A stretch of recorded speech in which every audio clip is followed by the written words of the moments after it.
ఆ! 1967 సంవత్సరంలో ఆయన మెహ్రాజ్ జాద్‌లో ఉంటున్న సమయం అది. ఆయన ఆరోగ్య పరిస్థితి కూడా ఏం బాగాలేదు. చాలా ఇదున్నారు. తర్వాత ఏకాంతవాసం ఒకటి చేస్తున్నారు. ఆ సందర్భంలో అనేక మంది బాబా అమెరికా నుంచి దర్శనానికొచ్చిన వాళ్ళలో రిక్ చాప్‌మన్ ఒకాయన బాబా దర్శనంకి వద్దాం అనుకుంటే, బాబా దర్శనం లేదని తెలిసి ఎలాగైనా వస్తా అని చెప్పి వచ్చాడు. ఆయనకి దర్శనం కోసం చాలా ఇది పెడితే మొత్తం మీద బాబా ఆయనకి దర్శనం చేసుకునే అవకాశం ఇచ్చాడు. ఇది ఆగస్టు 15వ తారీఖు. ఆ రోజున బాబా దర్శనం కోసం వస్తే, బాబాకి, ఆయనకి జరుగుతున్నటువంటి ఆగా ఆ డిస్కషన్స్ అన్నీ వింటున్నాం. అందులో కొంతవరకు జరిగాయి నిన్నటి వరకును. అందులో కంటిన్యూయేషన్‌గా ముందు పేరా ఒకటి చదివి నేను ఇందులోకొస్తాను. బాబా అతనికి ఆ రిక్ చాప్మన్‌కి కొన్ని మంచి మంచి సందేశాలు చెప్పారు. మరొకసారి అది మనం చదువుకుందాం.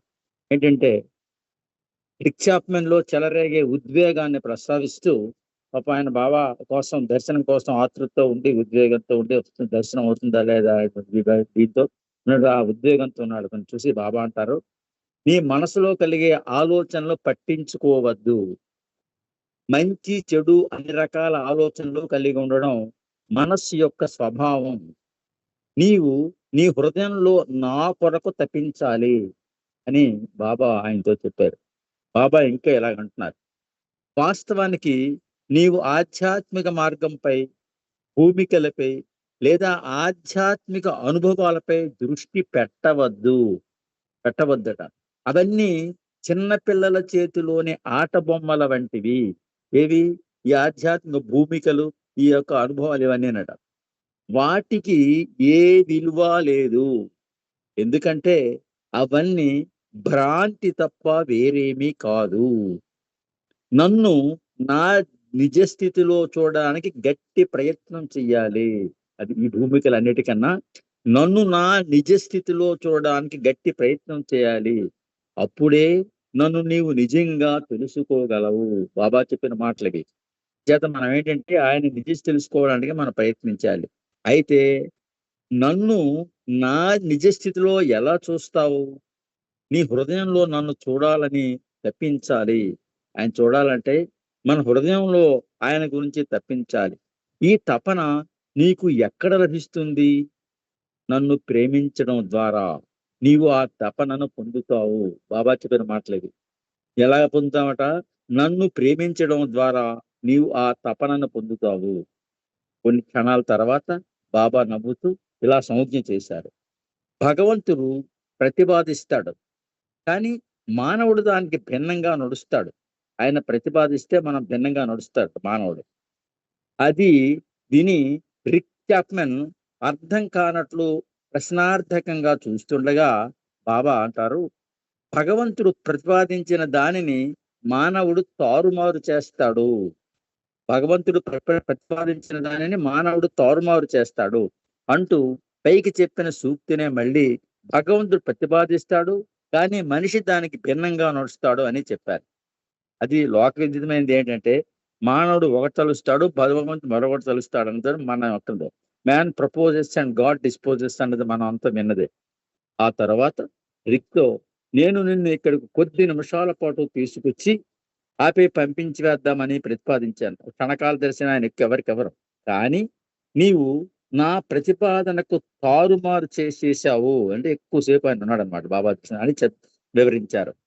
ఉల్లాసంగా గడిచిన ఈ క్షణం తరువాత బాబా రిక్ చాప్మన్ అనమాట, ఫ్రాన్సిస్ ను పరిచయం చేసి, ఇటీవల ఎల్ఎస్డిపై ఫ్రాన్సిస్ రాసిన ఒక పద్యాన్ని చదవమారు. ఎల్ఎస్డి అంటే ఈ అమెరికాలో ఈ మత్తు పదార్థాల్లోని ఎల్ఎస్డి అనేది ఒకటి.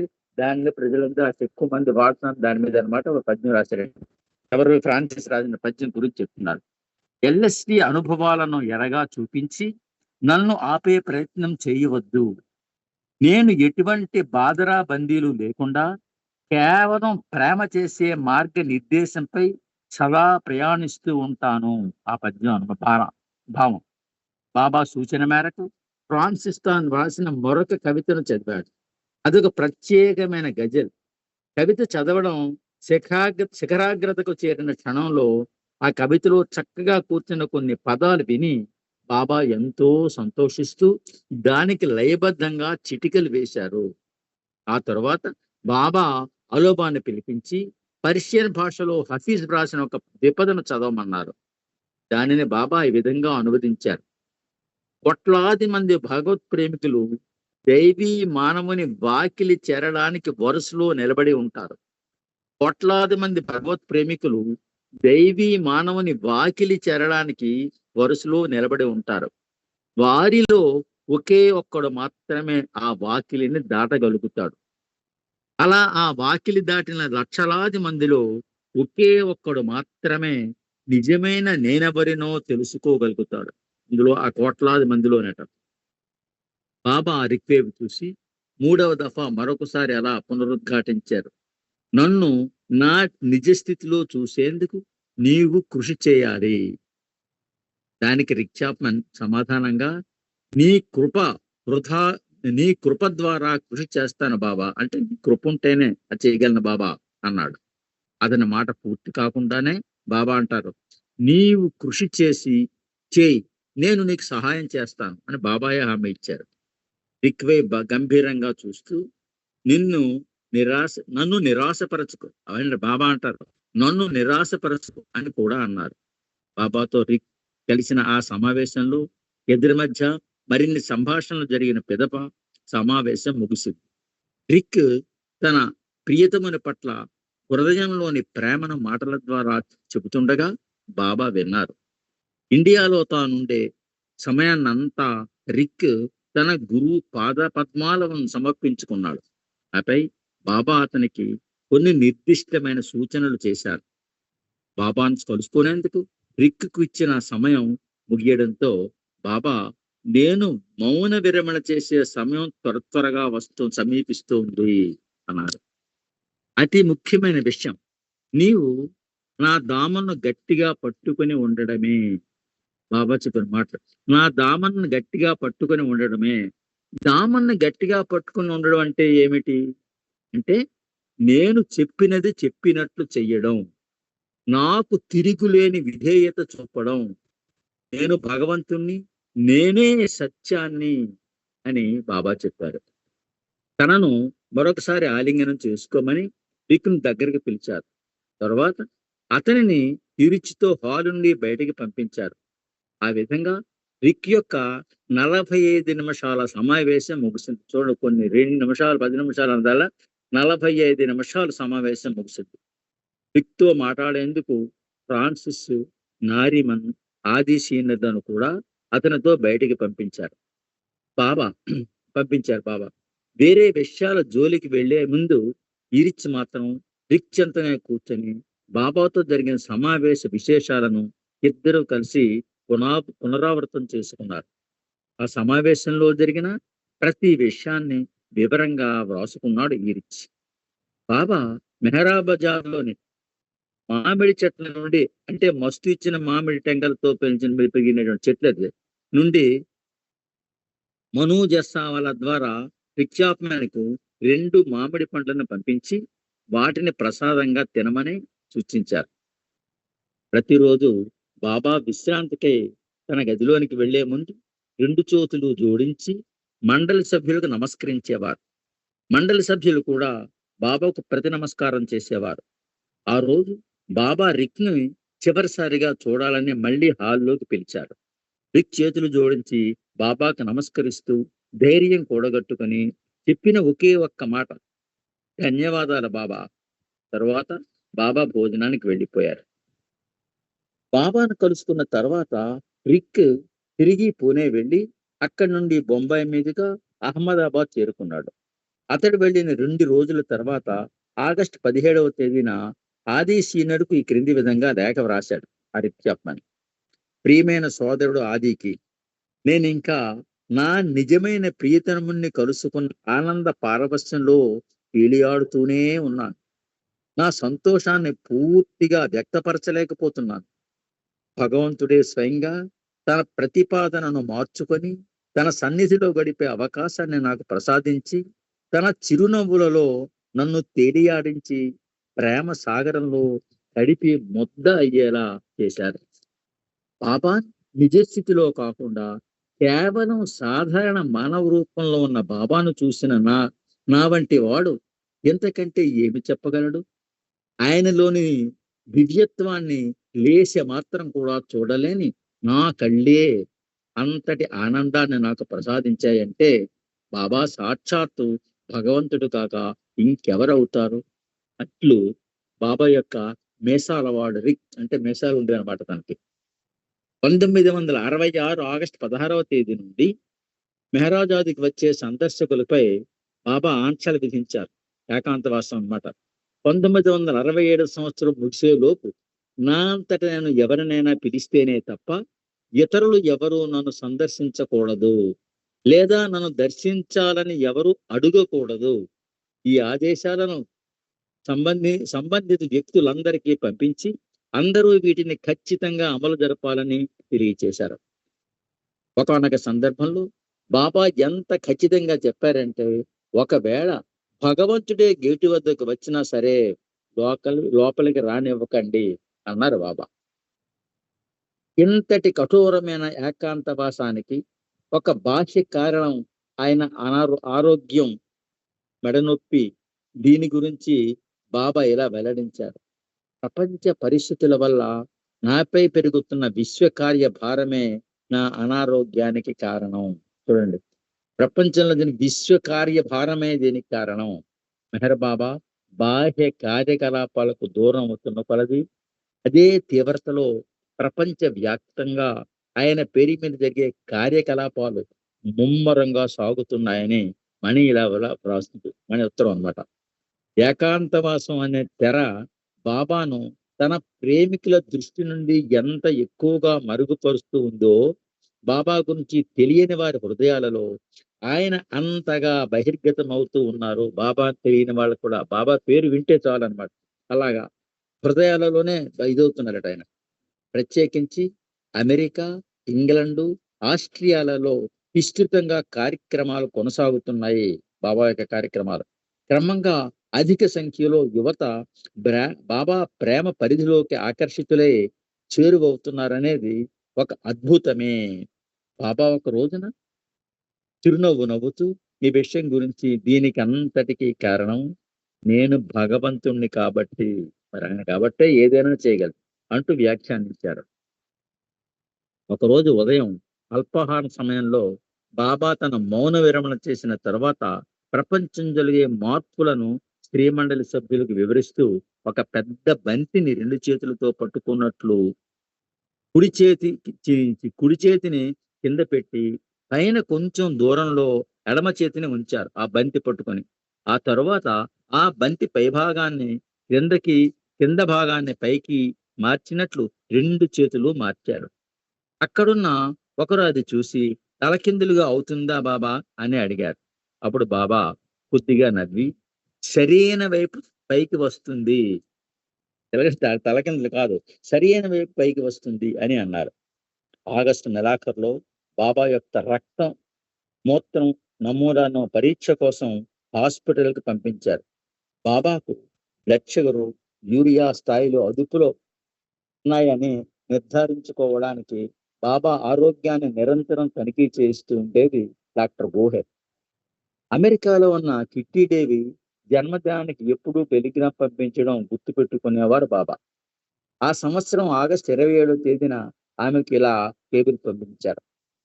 నా పట్ల నీకు గల ప్రేమే నీ జీవితం. కిట్టి డేవికి, నా పట్ల నీకు గల ప్రేమే నీ జీవితం. పిటిల్ బీచ్ లోని నా కేంద్రానికి వచ్చిన వారందరికీ నీకు నాపై గల ప్రేమయే సందేశాన్ని అందిస్తుంది. ఆ ప్రేమే బాబా సందేశాన్ని ఇస్తుందట. అదే నన్ను సంతోషపరుస్తుంది. నీ ఆరోగ్యం జాగ్రత్త.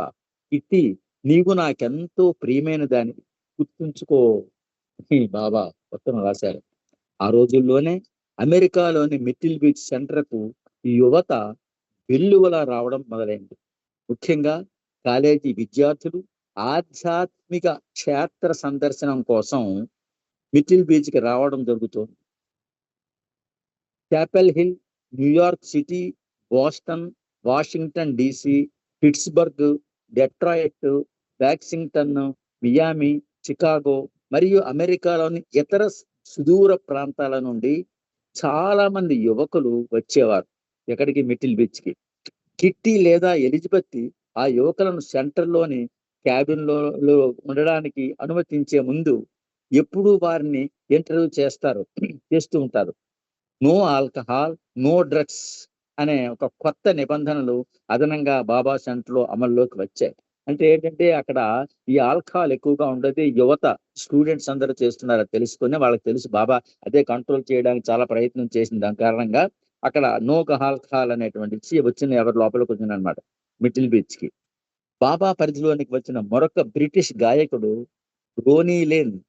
ఇతడు స్మాల్ ఫేసెస్ బృందానికి చెందినవాడు. వీరితో పాటు మరికొంతమంది యువతీ యువకులు కూడా ఉన్నారు. ఇది ఇలా ఉండగా అహ్మద్ నగర్ ఆఫీసులో కర్రం వర్కింగ్ బాక్స్ వాళ్ళ ఆది శ్రీనికి సహాయం చేస్తుండేవాడు. సెప్టెంబర్ మాసంలో ఒక వారం రోజుల పాటు మెహరాబాదులో ఉండేందుకు కర్రం అనుమతి లభించింది. అంటే మెహరాబాద్ వచ్చేయమన్నారు, అంటే అహ్మద్ నగర్ నుంచి. ఇతడు మండలి సభ్యుల్లో ఒకడు, అతను స్టెనోగ్రాఫర్ అన్నమాట. ఆయన బాబాకి ఆది సీనియర్కి ఎక్కువ వర్క్ చేస్తుండేవాడు. అటువంటి మండలి సభ్యుల్లో ఒకడన్నారు. కానీ సగన్, చౌరోష్ మరియు డాంకిన్ వంటి కొంతమంది ఇతర సభ్యుల మాదిరి ఇతన్ని కూడా దూరంగా అహ్మద్ లోనే ఉంచారు బాబా, మండలి సభ్యుడు అయినప్పటికీ కూడా. ఇటీవల కాలంలో ఇర్వింగ్ ఎడ్వర్డ్లకు సోదరులు తమ వ్యక్తిగత సమస్యలకు సంబంధించి వ్రాసిన లేఖకు జవాబుగా ఆది సీనియర్ ద్వారా సెప్టెంబర్ 26వ తేదీన బాబా ఇలా వ్రాయించారు వాళ్ళిద్దరికి, ఇర్విన్ లక్కును ఎడ్వర్డ్కి. మీ మనస్సులోకి వచ్చే చెడు లైంగిక ఆలోచనల గురించి మీరు బాధపడకూడదు. బాబా చెప్పిన మాటలు. మీ మనస్సులోకి వచ్చే చెడు లైంగిక ఆలోచనల గురించి మీరు బాధపడకూడదు లేదా ఆందోళన చెందకూడదు. ఈ విషయాన్ని మీరు గ్రహించాలని బాబా కోరుతున్నారు. అటువంటి ఆలోచనలను ఎన్నడూ అమలులోకి తీసుకురాకుండా జాగ్రత్తగా ఉండాలని ఆయన కోరుకుంటున్నారు. ఈ విధంగా చేస్తే మీరు వాటికి బద్ధులు కారు. అలా కాకుండా మీరు వాటిని ఆచరణలో పెట్టిన తక్షణం మీరు వాటికి బద్ధులవుతారని బాబా చెప్పారు. అక్టోబర్ 4వ తేదీ బాబా ఇర్విన్ ఎడ్వర్డ్ల సోదరులకు ఆది సీనియర్ ద్వారా ఈ సందేశాన్ని పంపించారు. ఏంట? ఎప్పుడూ సంతోషంగా ఉల్లాసంగా ఉండండి. ఎందుకంటే పరమానందానికి మూలమైన పరంధాముడే బాబా మీతో ఉన్నాడు. అంటే బాబా మీతోటే ఉన్నాడు. ఎటువంటిది? ఉల్లాసంగా. ఎందుకంటే పరమానందానికి మూలమైన పరంధాముడే మీతో ఉన్నాడు. మెహరాజాద్ సందర్శించడానికి పిలిచిన వారిని తప్ప ఎవరిని అనుమతించినప్పటికీ సెప్టెంబర్ 27వ తేదీన చాలా మంది ఆరంగాం గ్రామస్తులు పెద్ద ఊరేగింపుగా ఎడ్ల బండలో వచ్చారు. బాబా వాళ్ళని చూడదలుచుకోలేదు, కానీ తమ పట్ల జాలిపడిన పెండును వారు బతిమాలుకున్నారు. వారి అభ్యర్థన మన్నించమని పెండు బాబాను వేడుకున్నాడు. బాబా వారిని 7 నిమిషాల పాటు కలవడానికి అంగీకరించి దర్శనానికి లోనికి వచ్చేందుకు అనుమతించారు. ఆ గ్రామస్తుడు వెళ్ళిపోయిన తర్వాత బాబా ఇలా అన్నారు: 1967 నవంబర్ వరకు నేను పూర్తిగా ఏకాంతంగా ఉండాలనుకుంటున్నాను. హిందీ, మరాఠీ మరియు ఇంగ్లీషు భాషలలో ఈ క్రింది ప్రకటన పెయింట్తో వ్రాయించి అందరికీ కనిపించేలా పెట్టించమని ఆదేశించారు. ఏంటంటే గమనిక. అవతార్ మెహర్ బాబా ఎవరిని చూడడం గాని లేదా దర్శనం ఇవ్వడం గాని నిలిపివేశారు అనేటువంటిది అనమాట. అది బాబా ఇచ్చిన ఈ ఆదేశాన్ని 3 భాషల్లో వ్రాయించిన 2 మెటల్ బోర్డులను తయారు చేయించారు. నవంబర్ 5వ తేదీన ఒక బోర్డును మండలి హాల్ బయట న్యూ లైఫ్ క్యారవాన్ పైన ఉంచారు. రెండవ దాన్ని మెహరాజాద్కి చేర్చే అప్రోచ్ రోడ్డు పైన పురుష మండలి క్వార్టర్స్ వైపు ఉంచారు. అదే రోజు సాయంత్రం ఉత్తర భారత ప్రాంతమైన డెహ్రాన్ నుండి అనుకోకుండా బాలగోపాల్ దాస్, అతని భార్య బేబీరాజ్ కారులో మెహరాబాద్ చేరుకున్నారు. బాబాను దర్శించుకునేంత వరకు వాళ్ళు ఆ రోజు పచ్చి మంచినీళ్ళు కూడా తీసుకోకూడదని ఒట్టు పెట్టుకున్నారు. బాబా తన గదిలో ఉన్నారు. కారు వచ్చిన శబ్దం విని ఎవరు వచ్చారో చూసిరా అని బావుని బయటికి పంపించారు. వచ్చింది ఎవరో బావు చెప్పగానే, అయితే నేను వాళ్ళని చూడవలసిందేనా అని అడిగారు. బావు ఇలా అన్నాడు: బాబా ఈ రోజే కదా బోర్డులు పెట్టించారు, వాళ్ళకి దర్శనం ఇవ్వడం సరికాదు. అంటే ఏంటి, ఎవరు రాకూడదని బోర్డు పెట్టించారు కదా అని అర్థం అనమాట. కానీ బాబా అన్నారు, ఏది నన్ను బద్ధుణ్ణి చెయ్యలేదు. నేనేదైనా అనుకుంటే మీరు దాన్ని అమలు చేయవలసిందే. వెళ్ళి వాళ్ళని తీసుకొని రా అన్నారు. బాబు ఆ దంపతులను బాబా దగ్గరికి తీసుకుని వచ్చాడు. కానీ వాళ్ళు గది గడప దగ్గరే ఆగిపోయారు. బాబా యొక్క ముఖారవిందం చంద్రబింబం వలె ప్రకాశిస్తూ ఉంది. బాబా చిరునవ్వుతూ, మీ ఇద్దరిని చూడడం నాకు చాలా సంతోషంగా ఉంది. నన్ను మీతో పాటు తీసుకెళ్ళండి అన్నారు. ఆ హిందూ దంపతులు ఎంతో సంతృప్తిగా వెనుతిరిగారు. డెహ్రాడూన్‌లో మెహర్‌ధామ్ నిర్మాణంలో ఆ ప్రాంతంలో బాబా పేరున జరిగే ఇతర పనుల్లో వారు ఎంతో సహాయాన్ని అందించారు.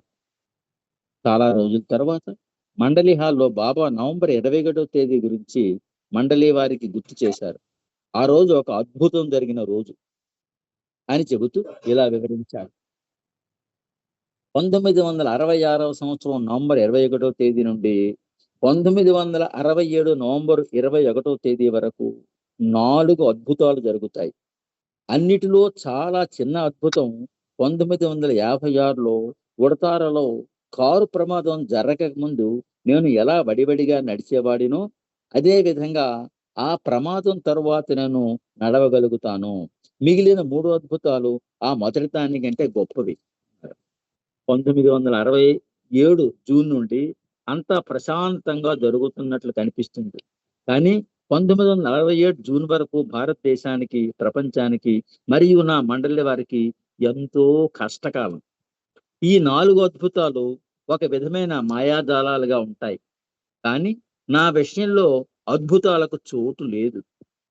నా విధానాలు అద్భుతాలలోకెల్లా అద్భుతాలుగా ఉంటాయి. ఆ అద్భుతం నేను మౌన విరమణ చేసినప్పుడు జరుగుతుంది. సృష్టి మొదలైనప్పటి నుండి జరిగే అద్భుతాల్లో అది మొట్టమొదటిది, చిట్ట చివరిది కూడా.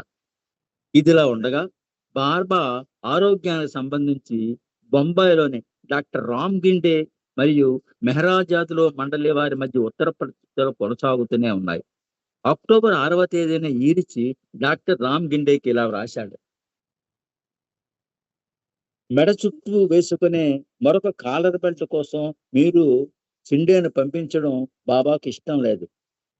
ఆయన పడే బాధ గురించి చెబుతూ, బాబాకు ఆ బాధ నుండి నివారణ ఇవ్వగలవాడెవ్వడు ఈ సృష్టిలోనే లేడనే విషయం మనసులో పెట్టుకోవాలని బాబా కోరుతున్నారు.